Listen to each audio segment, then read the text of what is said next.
September 2 പർവ്വതമാതാവ്. ആസ്പ്രോം മൗണ്ടിൽ 1144 നിലം തൊടാതെ നിൽക്കുന്ന ഒരു ഇരുമ്പ് കുരിശിൻ്റെ മുൻപിലായി തൻ്റെ പശുക്കുട്ടി മുട്ടുകുത്തി നിൽക്കുന്നത് ഒരു കുട്ടി കണ്ടു. മാതാവ് പ്രത്യക്ഷപ്പെട്ട് ഈ സംഭവം മറ്റുള്ളവരെ അറിയിക്കുവാനും ആ സ്ഥലത്ത് ഒരു പള്ളി പണിയുവാനും ആവശ്യപ്പെട്ടു.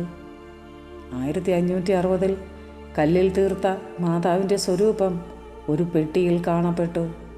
കാളയുടെ പുറത്തു വച്ച് ആ പെട്ടി ദർശനം നടന്ന സ്ഥലമായ ആസ്പ്രോം മൗണ്ടിൽ പ്രതിഷ്ഠിക്കുകയും ചെയ്തു.